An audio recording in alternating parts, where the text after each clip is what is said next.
Hello everyone, कैसे हो सभी। आई होप सभी मजे में होंगे और बहुत अच्छी तरह से रेडी होंगे कल के एग्जाम के लिए। So this is Priya Mishra and welcome to JR college. So चलो, आज हम कंप्लीट करने वाले हैं इस लेक्चर के अंदर आपके पूरे टेक्स्ट बुक के अंदर का रस स्वादन। और ये जो टॉपिक है ये आपके एग्जाम में आता है पूरे 6 मार्क्स के लिए। सो 6 मार्क्स के लिए ये टॉपिक कंफर्म आने वाला है और इस टॉपिक को अगर लर्न कर लिया तो आपको कंफर्म 6 मार्क्स इजीली मिलने वाला है। चलो सो स्टार्ट करते हैं आज का लेक्चर। इससे पहले पेपर पैटर्न कैसा होना चाहिए, स्ट्रैटेजी वीडियो आप सभी के लिए आ चुका है। हिंदी पेपर के लिए आप किस तरह से प्रिपेयर कर सकते हैं, ये पूरे स्ट्रैटेजी वीडियो के अंदर मैंने बहुत अच्छी तरह से एक्सप्लेन किया हुआ है कि आपको कौन से मिस्टेक्स नहीं करने चाहिए, किस तरह से आपको पेपर की राइटिंग करनी चाहिए। ऐसी मल्टीपल चीजें मैंने आप लोगों को बताया हुआ है और साथ ही साथ टाइम मैनेजमेंट का लेक्चर भी जा चुका है। आपका पूरा हिंदी का जो ग्रामर 10 मार्क्स के लिए आता है वो 10 मार्क्स कैसे आप फिक्स कर सकते हैं उसका भी लेक्चर जा चुका है। सो अगर आप सभी ने नहीं देखा है अब तक तो जल्दी से जाकर देख लो और तभी भी कुछ डाउट रह गया तो मुझे जरूर से इंस्टा पर फॉलो कर लो, मैसेज कर दो जो भी आपके डाउट्स है, ठीक है। चलो सो स्टार्ट करते हैं आज का हमारा लेक्चर 12th स्टैंडर्ड हिंदी का, जिसके अंदर हम कंप्लीट करेंगे रस स्वादन। व्हाट इज मीन बाय रस स्वादन? आप सभी ने इंग्लिश के अंदर एप्रिसिएशन जरूर से पढ़ा होगा। सो एप्रिसिएशन इज इक्वल्स टू रस स्वादन। रस स्वादन भी एप्रिसिएशन और रस स्वादन दोनों सेम ही होता है, ठीक है। सो इंग्लिश के अंदर हम एप्रिसिएशन पढ़ते हैं, हिंदी के अंदर हम रस स्वादन पढ़ते हैं, ठीक है। सो आप लोगों के पास टोटल 7 पोएम्स है जिसके अंदर आप लोगों को क्या करना है, रस स्वादन करना है, एप्रिसिएशन करना है। सो इसके अंदर आपको 6 मार्क्स में किस तरह से 6 मार्क्स आपको डिवाइड होता है उसे हम लोग फटाफट से यहाँ पर देख लेते हैं। सबसे पहले आपको आता है रचनाकार का नाम। रचनाकार का नाम मतलब कि राइटर का नाम लिखो, जिसने उस पोयम को लिखा हुआ है उस राइटर का नेम आपको यहाँ पर लिखना है फॉर 1 मार्क्स। आपको ये लिखने का 1 मार्क्स मिल जाएगा। समझो कि सोचो, सिर्फ और सिर्फ एक रचनाकार का नाम, एक नेम याद कर लिया आपने तो आपको 1 मार्क्स तो जरूर से फिक्स हो जाएगा, ठीक है। और बोर्ड एग्जाम के अंदर 1-1 मार्क्स बहुत वैल्यूएबल होता है, ठीक है। नेक्स्ट है सेकेंड टॉपिक इसके अंदर का है जिसके अंदर आपको कविता की केंद्रीय कल्पना लिखनी है। केंद्रीय कल्पना मतलब उस पोयम को, मतलब इस पोयम को लिखा क्यों गया है, ठीक है, उसका जो मेन रीजन है, इस पोयम के माध्यम से क्या बताया हुआ है, इस चीज को, इसकी केंद्रीय कल्पना, ठीक है। सो इस केंद्रीय कल्पना को लिखने का अगेन आपको मिलने वाला है पूरे 1 मार्क्स, ठीक है। उसके बाद आता है हमारा थर्ड पॉइंट। सिर्फ थर्ड पॉइंट यहाँ पर देख लो। थर्ड पॉइंट क्या है यहाँ पर, पसंद की पंक्ति। आपको पसंद की पंक्ति डेफिनेटली याद करके जानी है। अगर आपने पसंद की पंक्ति, एक पंक्ति छोटा सा 2 लाइन का, जैसे अगर वृंद के दोहे हो गए या फिर गुरु नानक के जो दोहे हैं उसको अगर आपने, उसमें सिर्फ और सिर्फ 2-2 लाइन की पंक्तियां है। पेड़ वाला जो पोएम है आपका उसमें भी 2 लाइन की पंक्तियां है। तो ऑलमोस्ट सभी में सिर्फ कनुप्रिया का डिफिकल्ट है, कनुप्रिया को छोड़कर उसके अलावा जितनी भी पंक्तियां है सब 2-2 लाइन की पंक्तियां है और बहुत इजी पंक्तियां है। जैसे भी हो लेकिन याद कर लो, आज रात का पूरा टाइम है आपके पास, ठीक है। सो पसंद की पंक्ति लिखने पर आपको मिलने वाला है पूरे 2 मार्क्स। कितने मार्क्स? पूरे 2 मार्क्स। और उस पसंद की पंक्ति को लिखने के साथ साथ उसको नीचे में एक्सप्लेन कर देना, शॉर्टली, एकदम शॉर्टली एक्सप्लेन करना है, ठीक है। उसके नीचे है पसंद आने का कारण। आपको कविता पसंद आने का या कोई भी पंक्ति पसंद आने का कारण लिखना है यहाँ पर कि आपको ये क्यों पसंद है, ये कविता आपको क्यों पसंद है। तो अरे उस कविता में जो चीजें आपको बताई हुई है ना, उसी चीज को आपको एकदम समरी वे में, एकदम छोटे से आंसर के जैसे आपको एक्सप्लेन कर देना है कि हाँ, इस पोएम के अंदर ये चीज बताया हुआ है, प्रदूषण से रिलेटेड या पेड़ से रिलेटेड चीजें बताई हुई है, ये चीजें हमारे लाइफ में इतनी ज्यादा इंपॉर्टेंट होती है, ये सारे रीजंस के वजह से हमें ये कविता बहुत ज्यादा पसंद है, ठीक है। सो इसमें आपको कंपलसरी इजीली आपको यहाँ पर 2 मार्क्स, डेफिनेटली आपको 2 मार्क्स यहाँ पर मिल सकता है अगर आपने ढंग से आंसर को लिख दिया तो, ठीक है। सो यहाँ पर आपका रस स्वादन हो जाता है पूरे 6 मार्क्स के लिए। सो ये 6 मार्क्स किस तरह से आपको मिलेगा वो इस लेक्चर के एंड में आपको पता चल जाएगा और डेफिनेटली मेरी गारंटी है कि आप सभी को जरूर से लर्न भी हो जाएगा, ठीक है। चलो स्टार्ट करते हैं। हम सबसे पहले हम लोग देखने वाले हैं नवनिर्माण कविता। नवनिर्माण कविता आपका फर्स्ट वाला जो कविता है वो नवनिर्माण कविता है। इसके अंदर आपको सही गलत ऐसे संस्कारों के बारे में, हमारी संस्कृति के बारे में ऐसी चीजें आप लोगों को बताई हुई है, ठीक है, कि लोगों के साथ अच्छा व्यवहार करना चाहिए, अच्छे संस्कार होने चाहिए लोगों का, ठीक है। तो ऐसी बढ़िया बढ़िया चीजें आप लोगों को इस कविता के अंदर बताई हुई है। इस कविता को लिखने वाले कौन है? इस कविता के कवि हैं त्रिलोचन जी। इस कविता के कवि कौन है? त्रिलोचन जी। साथ में बोलो, इस कविता के कवि त्रिलोचन जी, ठीक है। अब यहाँ पर बात आती है नेक्स्ट इसके अंदर का केंद्रीय कल्पना, ठीक है। केंद्रीय कल्पना आपको इसके अंदर का लर्न करना है, अभी हम लोग देखने वाले हैं, ठीक है। सो सबसे पहले हम लोग सारे पोयम और उसके राइटर के नेम को लर्न कर लेते हैं, ठीक है। सो नवनिर्माण त्रिलोचन जी। नेक्स्ट है सच हम नहीं सच तुम नहीं, डॉक्टर जगदीप गुप्त, ठीक है, डॉक्टर जगदीप गुप्त, ठीक है। इतना याद रखना है आपको, सच हम नहीं सच तुम नहीं, डॉक्टर जगदीप गुप्त, ठीक है। Next is Gurbani. गुरुबानी कौन है? गुरु नानक जी का, गुरुबानी गुरु नानक जी का, ठीक है। वृंद के दोहे, इजीली आपको समझ में आ जाएगा, वृंद के दोहे मतलब किसके हैं? वृंद के हैं, ठीक है, सीधा लिख देने का है वृंद। उसके बाद नेक्स्ट आ जाते हैं पेड़ होने का अर्थ। पेड़ होने का अर्थ, पेड़ होने का अर्थ किसने लिखा है? डॉक्टर मुकेश गौतम। किन्होंने लिखा है? डॉक्टर मुकेश गौतम। याद करना है, अभी के अभी याद करना है, ये इतना आपको इजीली लर्न हो जाएगा, ठीक है। ये वाला क्या है? पेड़ होने का अर्थ, डॉक्टर मुकेश गुप्त, ठीक है, डॉक्टर मुकेश गुप्त।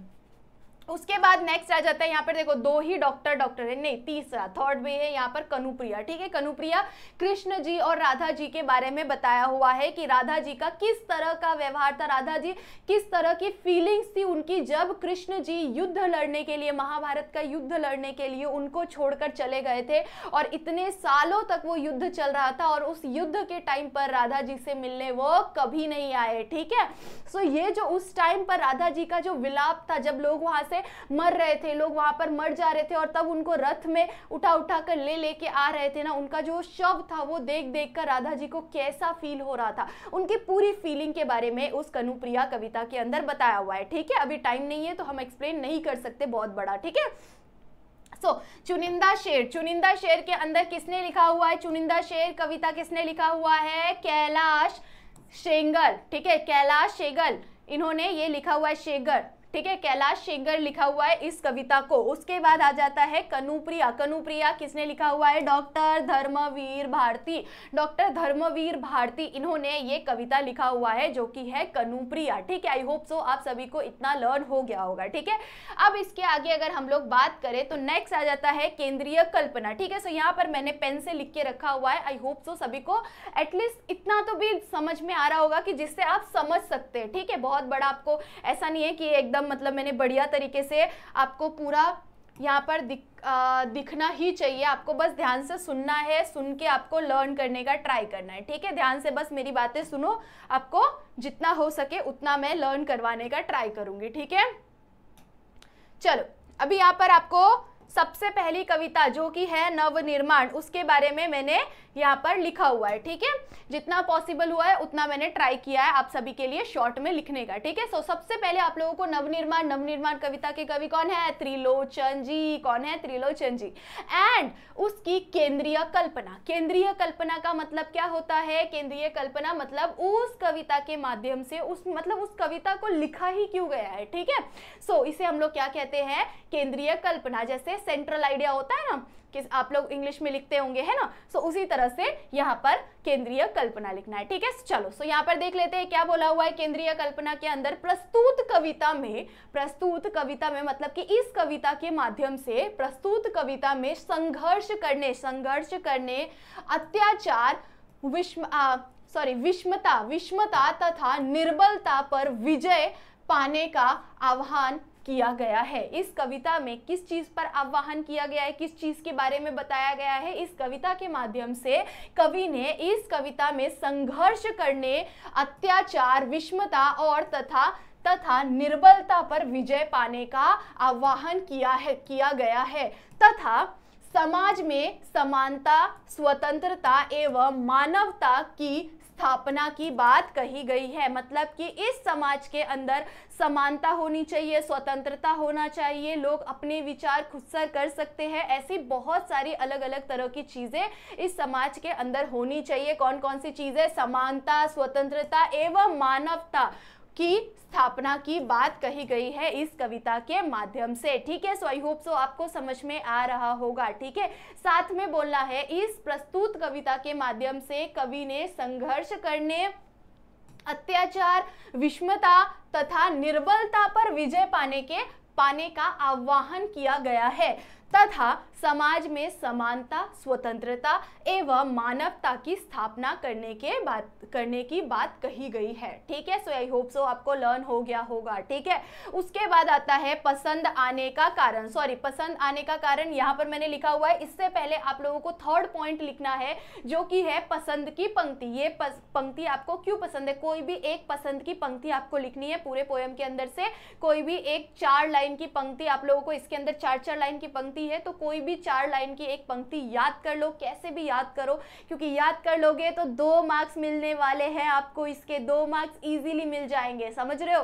सो 2 मार्क्स के लिए आपको इतना एफर्ट तो लेना पड़ेगा कि आपको 4 लाइन की पंक्ति याद करनी पड़ेगी। ठीक है, सो ये पंक्ति आपको लर्न करना है। उसके बाद आपको लिखना है पसंद आने का कारण। ये पसंद आपको क्यों है? ठीक है, अब पसंद आने का कारण लिखने टाइम आप लोगों को ऐसा नहीं है कि हाँ प्रॉपर हम लोग को जैसा डाइजेस्ट के अंदर या 21 के अंदर किसी भी सेट के अंदर जैसा दिया हुआ है वैसा ही सेम टू सेम हमें लिखना है। ठीक है, आप अपने मन से अपने थॉट्स भी लिख सकते हैं। अपने थॉट्स इट मींस कि उस पोयम के अंदर किस तरह की चीजें बताई हुई है, किस तरह की फीलिंग्स बताई हुई है, उसके बारे में आपको वहां पर लिखने का ट्राई करना है। ठीक है, सो इस पोयम में केंद्रीय कल्पना अगर आपने लर्न कर लिया तो आपको इजीली पता है कि इसमें अंदर जो केंद्रीय कल्पना है उसी को आप यहाँ पर क्या कर सकते हैं, लिख सकते हैं, बट थोड़ा सा डिफरेंट वे में लिख सकते हैं। जैसे कि यहाँ पर क्या बोला हुआ है, पसंद आने का कारण। प्रस्तुत पंक्ति में यह बात कही गई है कि एक बार अपने लक्ष्य का निर्धारण कर लेने के बाद, मतलब एक बार अपने लक्ष्य को ठान लेने के बाद मनुष्य को हर समय उसको पूरा करने के काम में जी जान से लग जाना चाहिए। जब इंसान ने कभी भी अगर कोई भी लक्ष्य, मतलब कोई भी एक चीज मन में ठान के रख ली है, तो आपको जैसे सपोज कि आई एम IT स्टूडेंट, ठीक है, सो मुझे किसी बड़े अच्छे MNC में जॉब करना है। ठीक है, सो मैंने अपने माइंड में उस चीज को सोच के रख लिया। अब इसकी वजह से मैं दिन में जितना हो सकता है, जितना पॉसिबल हो सकता है, उतना मैं ट्राई करती हूँ पढ़ाई करने का। ठीक है, सो यहाँ पर क्या बोला हुआ है, कवि ने इस कविता के माध्यम से इस तरह की बहुत सारी चीजें बताई हुई है, समाज को सुधारने के बारे में बताया हुआ है, बट उसके साथ साथ उन्होंने एक पंक्ति के माध्यम से क्या समझाने का ट्राई किया है कि हमेशा मनुष्य को अपने लक्ष्य के ऊपर फोकस करना चाहिए। कि जैसे कल आपका एग्जाम है तो अभी बैठकर रील स्क्रॉल नहीं करना चाहिए, कल आपका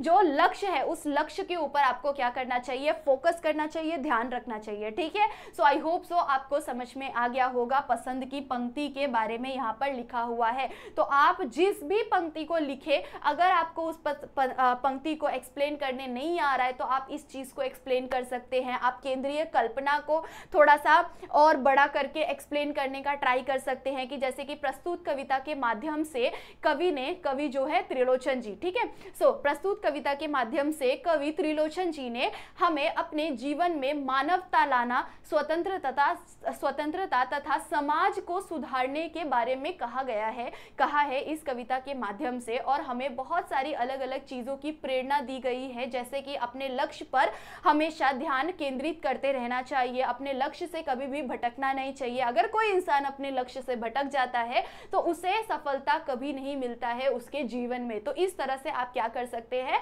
उसे थोड़ा सा बड़ा कर लिख सकते हैं। ठीक है, सो आई होप सो आपको समझ में आ रहा होगा। ठीक है, सो यहाँ पर हमने फर्स्ट हमारा कविता कंप्लीट कर लिया। ठीक है, चलो 1 सेकंड में जरा सा पानी पी लेती हूँ, उसके बाद हम सेकंड बढ़ेंगे।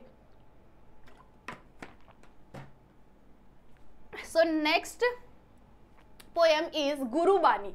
Gurbani is next poem. So Gurbani के बारे में, अब गुरुबानी के रचनाकार का नाम, मतलब कि उनके राइटर का नाम याद करना। इतना ही इजी है जितना इजी अभी सामने मुझे देखना है, ठीक है। सो कितना इजी है, गुरुबानी के कविता का कवि के गुरुबानी जो ये दोहा है, दोहा छंद जो है, इसके कवि का नाम याद रखना, मतलब कि गुरु नानक, ठीक है। गुरु नानक, गुरुबानी गुरु नानक, गुरुबानी गुरु नानक, इजीली लर्न हो जाएगा, ठीक है, बहुत ज्यादा इजी है, ठीक है। उसके बाद वृंद, इसके बाद जो वृंद के दोहे आने वाले हैं, वृंद के दोहे में भी रचनाकार का नाम याद रखना, बहुत ज्यादा इजी, एकदम चिंदी। कैसे याद रखेंगे, वृंद याद रख लेंगे, बस सिंपल है। सो बाकी और आप दूसरों पे फोकस कर सकते हैं क्योंकि ये तो आपको इजीली लर्न हो जाएगा, ठीक है। उसके बाद इस कविता में केंद्रीय कल्पना क्या बताई गई है, ध्यान से सुनना है। केंद्रीय कल्पना गुरुबानी, गुरुबानी में आपको इजीली समझ में आना चाहिए कि गुरुबानी कविता, इस पूरे कविता के अंदर हमें गुरु के महत्व के बारे में बताया हुआ है कि गुरु का हमारे जीवन में कैसा महत्व है। बिना गुरु के कोई भी इंसान अपने लक्ष्य तक पहुंच सकता है क्या, नहीं। अगर वो अपने लक्ष्य तक पहुंच गया ना तो भी उसका लक्ष्य कभी भी सफल नहीं हो सकता, ठीक है। सो हमेशा गुरु की बातें सुननी बहुत ज्यादा जरूरी है और गुरु हर एक इंसान के जीवन में होना बहुत ज्यादा जरूरी है, ठीक है। सो इस चीज के बारे में, मतलब कि गुरु के महत्व के बारे में इस कविता के अंदर बताया हुआ है, ठीक है।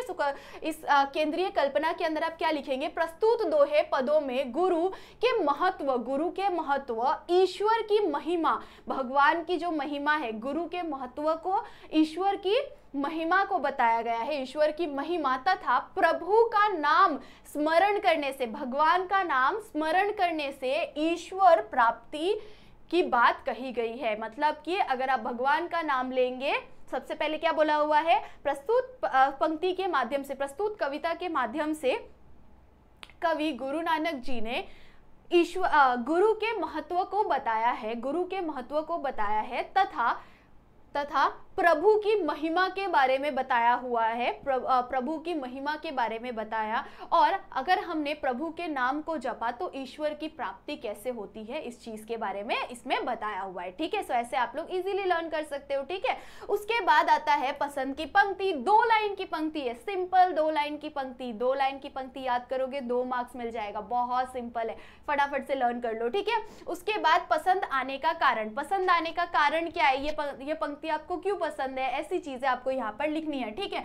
सो इसके अंदर आप क्या लिख सकते हैं, ये पोयम आपको क्यों पसंद है, या फिर आप किसी भी पंक्ति के माध्यम से आप एक्सप्लेन कर सकते हैं कि ये आपको क्यों पसंद है, ठीक है। तो सबसे पहले पसंद आने का कारण, ठीक है। सो इसके अंदर आप क्या लिखेंगे, गुरु नानक जी ने इस पंक्ति में यह बताया है कि कुछ लोग ऐसे होते हैं, ठीक है, कुछ लोग ऐसे होते हैं, वो वाला पंक्ति है ना आपके पोयम में, ये वाला है ना, क्या कहते हैं उसे, जिसके अंदर क्या था पंक्ति का, मेरे को पंक्ति लर्न नहीं है, मेरे सामने बुक भी नहीं है जो मैं आपको बता सकूं। सो इस पंक्ति के माध्यम से आपको ये बताया था ना कि जैसे जैसे हम लोग अपना ज्ञान बांटते हैं उतना ज्यादा हमारा ज्ञान बढ़ता है, ठीक है। जो जो हम लोग ज्ञान बांटते हैं उसी तरह से वो बढ़ता रहता है, और जैसे जैसे हम लोग ज्ञान को अपने अंदर ही समेट के रखते हैं तो हमारा ज्ञान धीरे धीरे क्या हो जाता है, विलुप्त हो जाता है, गायब हो जाता है, ठीक है। सो उसी चीज को यहाँ पर बोला हुआ है। तो वो वाला पंक्ति अगर आपने लर्न कर लिया तो इजीली ये हो जाएगा, या फिर अगर वो पंक्ति नहीं हुआ, कोई भी पंक्ति लर्न हुआ ना, कोई भी पंक्ति याद हो गया ना, तो गुरु ने आपको क्या बताया हुआ है, इस पूरे पोयम के माध्यम से क्या बताया हुआ है ना, उसी चीज को यहाँ पर लिख दो, इजीली मार्क्स मिल जाएगा, ठीक है। सो यहाँ पर क्या बोला हुआ है, गुरु नानक जी ने इस पंक्ति में यह बताया है कि कुछ लोग ऐसे होते हैं जो गुरु को महत्व नहीं देते हैं, गुरु को वैल्यू नहीं देते। कुछ लोग ऐसे होते हैं जो अपने जीवन में गुरु को महत्व नहीं देते हैं, और जो कोई भी महत्व नहीं देते हैं और अपने आप को ही ज्ञानी मान बैठते हैं, और अपने आप को क्या मानते हैं कि मैं बहुत बड़ा ज्ञानी हूं, मुझे क्या जरूरत है किसी भी टीचर की, ठीक है।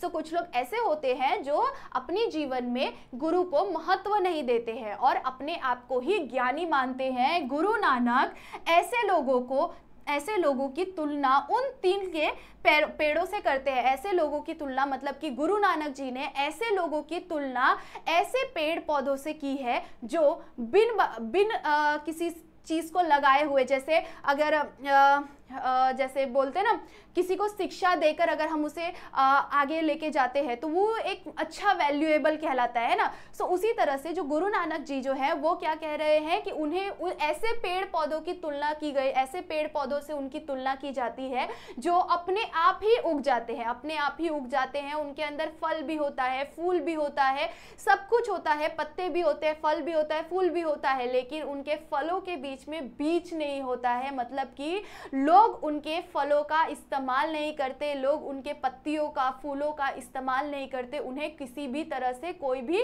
वैल्यू नहीं मिलती है। तो उसी तरह से यहाँ पर कहा गया है कि ऐसे लोग जो गुरु को महत्व नहीं देते और सिर्फ अपने आप को ज्ञानी समझते हैं, ऐसे लोगों की तुलना गुरु नानक जी ने ऐसे पेड़ पौधों से की है जो अपने आप ही निकल जाता है, किसी भी स्थान पर अपने आप ही निकल जाता है और उसके अंदर फल फूल सब कुछ होने के बावजूद लोग उसका इस्तेमाल नहीं करते, लोग उसकी वैल्यू नहीं करते। ठीक है, सो ये चीज आपको यहाँ पर गुरु नानक जी ने बताया हुआ है। ठीक है, सो इस तरह से आप लोग समझ सकते हैं। ठीक है, सो आई होप सो आप सभी को समझ में आ गया होगा। ठीक है, चलो सो आगे बढ़ेंगे नेक्स्ट पोएम के साथ जो कि है वृंद के दोहे। ठीक है, वृंद के दोहे। ठीक है, नेक्स्ट वाला है वृंद के दोहे। वृंद के दोहे के अंदर अगेन आप लोगों को किस चीज के बारे में बताया गया है? ज्ञान प्राप्ति के बारे में बताया हुआ है। ठीक है, सो यहाँ पर वृंद के दोहे के राइटर कौन रहेंगे? वृंद रहेंगे। ठीक है, उसके बाद यहाँ पर केंद्रीय कल्पना क्या बोली हुई है बच्चों?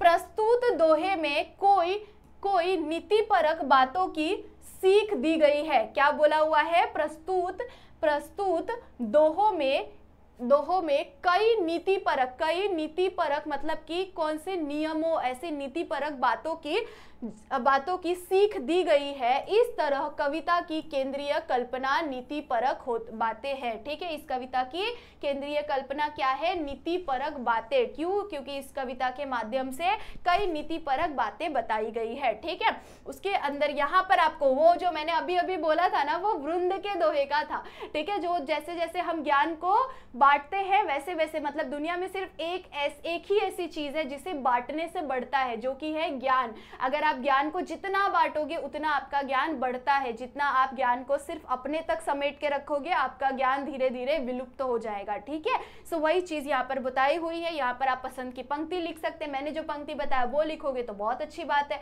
अगर कोई और पंक्ति अगर आपको याद हो सकता है तो आप कोई और पंक्ति लिख लो। ठीक है, सो पसंद आने का कारण, संसार में कोई वस्तु ऐसी नहीं है जो किसी को देने से कम ना होती है। ठीक है, दुनिया में ऐसी कोई चीज नहीं है जो किसी को बांट देने से कम नहीं होती है। लेकिन ज्ञान का भंडार निराला है। ज्ञान का भंडार क्या है? निराला है। क्यों? इस ज्ञान को जितना खर्च किया जाए उतना ही अधिक बढ़ता है, वो उतना ही आगे बढ़ता चला जाता है। इतना ही नहीं, यदि इसे दूसरों को न दिया जाए और अपने पास ही जमा करके रहने दिया जाए तो यह नष्ट हो जाता है। क्या हो जाता है? यह नष्ट हो जाता है, ये अपने आप खत्म हो जाता है। ऐसे लोग होते हैं ना जिन्हें अगर किसी चीज का नॉलेज है तो वो दूसरों को हेल्प नहीं करना चाहते, दूसरों को बताना, दूसरों को पढ़ाना नहीं चाहते हैं। क्यों? क्योंकि उन्हें ऐसा लगता है कि अरे उसको भी आ जाएगा। तो ऐसी चीजों के लिए वो क्या करते हैं? सिर्फ अपने तक ही सारी बातें, जितनी भी पढ़ी हुई है, जितनी भी समझी हुई चीजें, वो अपने तक ही रखते हैं। और जितना अगर हम लोगों को बांटते हैं, लोगों को बताते हैं उस चीज को, तो उतना हमारे माइंड में बार बार वो चीजें आती है और बार बार चीजें आने की वजह से वो चीजें हमें लर्न हो जाती है। बट अगर हमने सिर्फ एक बार कोई चीज को पढ़कर छोड़ दिया, दोबारा से उस चीज के बारे में सोचा नहीं, तो वो चीजें हम भूल जाते हैं। तो उसी तरह से यहाँ पर नष्ट हो जाता है। ठीक है, सो इस चीज को यहाँ पर एक्सप्लेन किया हुआ है। ठीक है, आई होप सो सभी को समझ में आ रहा होगा। ठीक है, अब नेक्स्ट बढ़ेंगे हम लोग नेक्स्ट पोएम के साथ जो कि है पेड़ होने का अर्थ।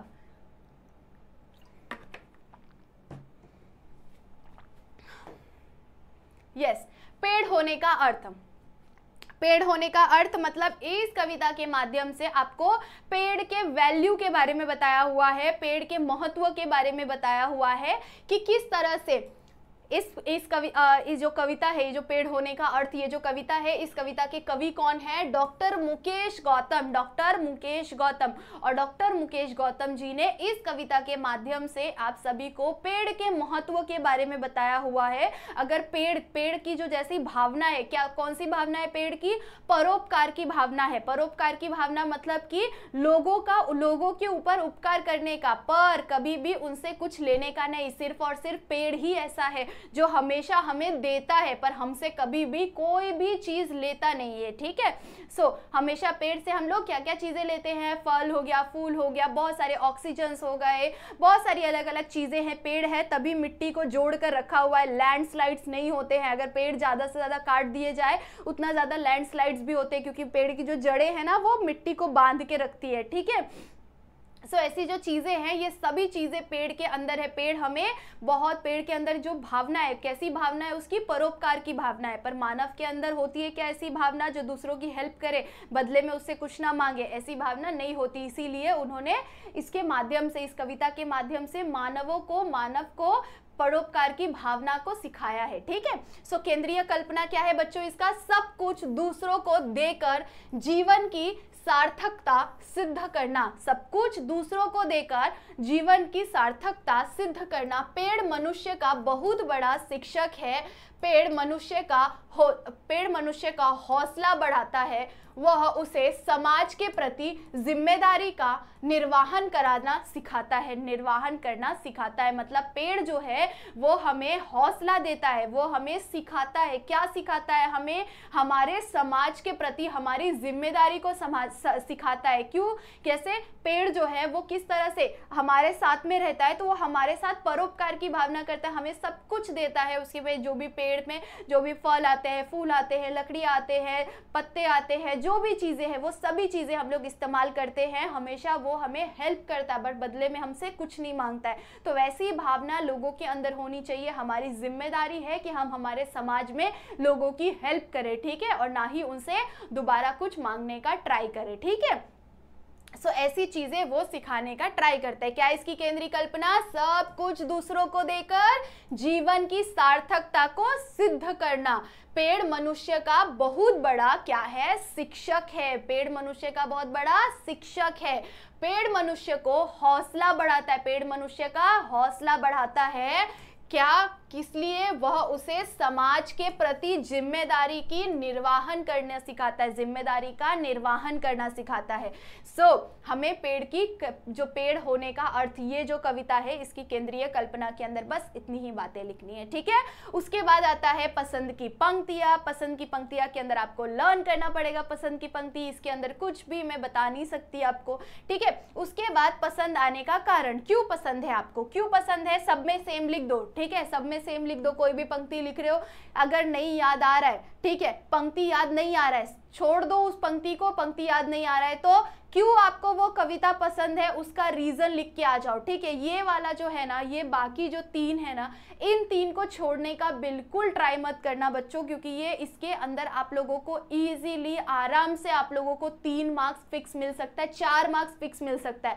4 मार्क्स आपका कोई नहीं आपसे छीन सकता अगर आपने बस इतना भी अटेम्प्ट कर दिया तो। एक छूट जाएगा, देखना लास्ट में अगर इधर उधर से जुगाड़ हो रहा है तो चलो निकल जाएगा, नहीं अगर हो रहा है तो भी छोड़ दो, चलेगा, पर बाकी के 4 मार्क्स बिल्कुल मत छोड़ना। ठीक है, यहाँ पर पसंद आने के कारण में आप लिख सकते हैं, कविता में कवि ने पेड़ के माध्यम से मनुष्य को मानवता तथा परोपकार जैसी मानवोचित गुणों की प्रेरणा दी है। क्या की हुई है?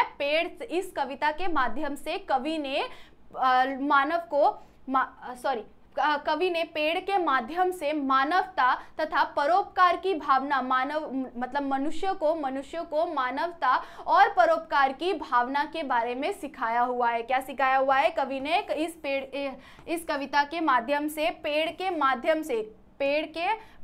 इस कविता में पेड़ के माध्यम से मनुष्य को मानवता तथा परोपकार जैसी गुणों के बारे में प्रेरणा दी हुई है, गुणों के बारे में सिखाया हुआ है। ठीक है, यहाँ पर ये इतना आपका कंप्लीट हो जाएगा। ठीक है, आपको यहाँ पर 4 लाइन, जितनी भी हमने पोएम यहाँ पर कवर की हुई है सभी का आपको 4 लाइन जरूर से याद करना पड़ेगा। ठीक है, उसके बाद हम लोग नेक्स्ट पोएम की बात करेंगे, जिसे मैंने यहाँ पर लिखा तो नहीं है, बट मैं आप लोगों को एक बार समझा जरूर से सकती हूँ, ठीक है। चलो देख लेते हैं यहाँ पर। नेक्स्ट है चुनिंदा शेर, ठीक है। चुनिंदा शेर, चुनिंदा शेर के अंदर हम लोग क्या लिख सकते हैं? चुनिंदा शेर के जो राइटर है उनका नाम क्या है? कैलाश शेगल। क्या नाम है उनका? कैलाश शेगल नाम है। और इसके अंदर की केंद्रीय कल्पना क्या बोली हुई है?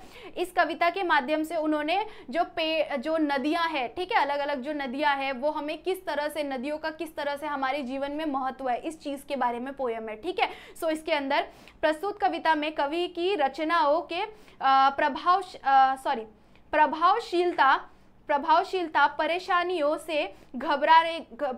से घबराए बिना सामना करना, परेशानियों से घबराए बिना उनका सामना करना, मुखद भविष्य के सामने खड़े रहना, उन्हें प्राप्त करने का प्रयास करना, आंसुओं को हंसी से छिपा लेना, आंसुओं को, अगर कोई आंसू आ रहा है तो उसे हंसी से छिपा लेना, तख्त और तपस्या के महत्व को, तख्त और तपस्या के महत्व को, मतलब कि कोशिश के महत्व को इसमें बताया हुआ है। समाज की भलाई की अच्छाई, मनुष्य की सहन शक्ति का सामना, मनुष्य की सहन शक्ति का सामना, विद्रोह एंड मेहनत से चीज़ों को, मतलब कि जैसे सपोज कि आप कोई काम कर रहे हैं, कोई चीज़ कर रहे हैं, तो उस टाइम पर आपको हिम्मत नहीं हारना चाहिए कभी भी। आप कैसे, नदी हमेशा किस तरह से बहती रहती है, नदी हमेशा प्रवाहमान रहती है, हमेशा बहती रहती है, कभी वो रुकती है क्या, कभी वो आराम करती है क्या? नहीं, वो हमेशा बहती रहती है। तो उसी तरह से हम मनुष्य को भी क्या करना चाहिए? हमेशा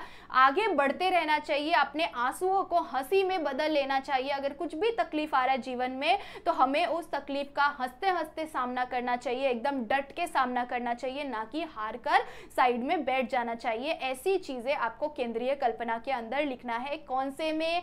चुनिंदा शेर में, ठीक है। उसके बाद अगर बात करें तो इसके अंदर की पंक्ति आपको लर्न करना पड़ेगा। जो है इसके अंदर पंक्ति क्या दिया हुआ है, अलग से कोई भी पंक्ति आप लोग लर्न कर सकते हैं, ठीक है। इसके अंदर भी आपको 2 से 4 लाइन की आई गेस पंक्तियां हैं, तो आपको उतनी तो लर्न करनी पड़ेगी, ठीक है। उसके बाद पसंद आने का कारण, पसंद आने का कारण में क्या लिख सकते हैं? इन पंक्तियों के कवि ने जल प्रदूषण के बारे में, जल प्रदूषण को रोकने की प्रेरणा दी है। इस कविता के माध्यम से कवि ने जल प्रदूषण को रोकने की क्या बोली हुई है? रोकने की प्रेरणा दी हुई है। नदी मानव सभ्यता के लिए जीवन दायिनी का काम करती है। जो नदियां होती है वो हमारे लिए जीवन दायिनी का काम करती है, मानवता के लिए जीवन दायिनी का काम करती है। हमें नदी को स्वच्छ रखना चाहिए, ठीक है। कूड़ा कचरा रसायन आदि नदी में कभी नहीं डालना चाहिए। कूड़ा कचरा हो गया, कोई भी रसायन, कोई भी खराब चीजें हैं वो हमें कभी भी नदी के अंदर नहीं डालना चाहिए। ऐसी चीजें आपको इस कविता के माध्यम से बता रहे हैं, ठीक है। सो यहाँ पर आपका चुनिंदा शेर ये कविता कंप्लीट होता है, ठीक है। अब उसके बाद अगर बात करें, लास्ट है कनुप्रिया, ठीक है। कनुप्रिया के राइटर कौन है यहाँ पर? डॉक्टर धर्मवीर भारती। कौन है? डॉक्टर धर्मवीर भारती इस कविता के कवि है, ठीक है। अब इसके अंदर केंद्रीय कल्पना क्या बताई हुई है? इसके अंदर राधा कृष्ण की भावनाओं के बारे में बताया हुआ है, ठीक है। इस कविता के माध्यम से, प्रस्तुत कविता के माध्यम से राधा कृष्ण के प्रेम प्रेम तथा उनकी भावनाओं के बारे में बताया हुआ है। इसके साथ साथ कैसे कृष्ण जी महाभारत के युद्ध के लिए वो किस तरह से राधा जी को छोड़कर चले गए थे। उस टाइम पर राधा माँ के अंदर की कौन कौन सी भावनाएं, राधा जी के मन के अंदर कौन कौन सी भावनाएं उत्पन्न हो रही थी, इस चीज के बारे में इसके अंदर बताया हुआ है, ठीक है। सो केंद्रीय कल्पना के अंदर ये आप लिख सकते हैं। उसके बाद आता है इसको पसंद आने का कारण। पसंद की पंक्ति आपको लर्न करनी पड़ेगी। इस कविता की पसंद की पंक्ति लर्न करना थोड़ा सा डिफिकल्ट है, बट टेंशन नहीं लेना है क्योंकि आपको ऑप्शन आता है, ठीक है। सो ऑप्शन में आपको 2 पंक्तियां रहेगी, दोनों में से कोई भी एक लिखना रहेगा, ठीक है। सो एक इजी एक डिफिकल्ट होता है ऐसा, ठीक है। सो याद रख लेना, आगे के जितने भी बताए हैं मैंने ये चारों बहुत ईजी है, इजीली लर्न हो जाएगा आपको, ठीक है। इसमें आपको क्या बोला हुआ है? पसंद आने का कारण क्या है? इसको पसंद आने का कारण, कवि ने इस पंक्ति में राधा के अवचेतन मन में बैठी हुई राधा के बारे में बताया हुआ है कि राधा के मन में किस तरह से उनकी जो अवचेतन मन है, उनका जो विचलित मन है, इस विचलित मन के अंदर किस तरह की भावनाएं उत्पन्न होती है, इस चीज के बारे में बताया हुआ है। ठीक है, सो हाँ, स्थित राधा को यह सांत्वना दिलाना है कि मतलब इस कविता के माध्यम से उन्होंने राधा माँ को ये सांत्वना दिलाने की कोशिश की हुई है कि कृष्ण युद्ध की हड़हड़ाहट में तुमसे और तुम्हारे प्यार से अपरिचित होकर तुमसे दूर चला गया है, तो तुम्हें उदास नहीं होना चाहिए। अगर कृष्ण हड़बड़ाहट में, मतलब कि महाभारत के युद्ध के लिए हड़बड़ाहट में तुमसे दूर चला गया है, तो इसके लिए तुम्हें अपने मन में विचलित मन को विचलित नहीं करना चाहिए, मन में बुरी बातें नहीं लानी चाहिए। वो तुमसे बहुत ज़्यादा प्यार करता है, अपने मन को उदास कभी नहीं करना चाहिए। तुम्हें तो इस बात पर गर्व होना चाहिए क्योंकि उसके जैसा महान प्रेमी के पास 18वां औक्षत ही सेना है। मतलब वो चीज़ें लाइन मत याद करना, ठीक है। केवल तुम्हारे प्रेम के पास ही वो क्या है, सिर्फ और सिर्फ तुम्हारे प्रेम के प्यास में है, ठीक है, तुम्हारे प्रेम के पास है वो, ठीक है। सो इस चीज को आप लोग क्या कर सकते हैं, लर्न कर सकते हैं। इसका थोड़ा सा ये जो कनुप्रिया है ना, ये ऑलमोस्ट आपका ना टोटली इसमें ना जो संस्कृत के वर्ड्स है ना, वो बहुत डिफिकल्ट वर्ड्स इसके अंदर बताया हुआ है, ठीक है। सो इस चीज को आपको बिल्कुल भी घबराना नहीं है इस चीज से कि हाँ, तो आपको वही वर्ड्स यूज नहीं करने होते, आप उससे क्या कर सकते हैं, इजी वर्ड्स, आपको जो वर्ड्स याद आ रहे हैं ना, बस आपको बेसिक मीनिंग समझना है कि कृष्ण जी उनसे दूर चले गए थे महाभारत के युद्ध के लिए, तो उनके मन में जो अलग अलग विचलित सी भावनाएं उत्पन्न हो रही थी, उन भावनाओं के बारे में आपको इस पूरे कविता के माध्यम से बताया हुआ है, ठीक है। तो उस चीज को आपको यहाँ पर एक्सप्लेन करना है और यहाँ पर कंप्लीट होता है हमारा रस आस्वादन। सो आई होप सो आप सभी को अच्छी तरह से समझ में आ गया होगा, और अगर कभी भी कुछ भी डाउट आए तो आप मुझे जरूर से इंस्टा पर फॉलो कर सकते हैं, मैसेज कर सकते हैं, ठीक है। सो इसके आगे नेक्स्ट लेक्चर के अंदर हम गद्य और पद्य के बारे में भी बात करेंगे। सो तब तक के लिए देखते रहना है, सारे वीडियोस की प्रैक्टिस करनी है, जितने भी हमने रस स्वादन किए उन सभी की फटाफट से प्रैक्टिस कर दो, वीडियो को जाने से पहले लाइक कर दो और सारे दोस्तों को शेयर करना बिल्कुल मत भूलना, ठीक है। चलो, सो तब तक के लिए बाय बाय, मिलते हैं इन नेक्स्ट लेक्चर।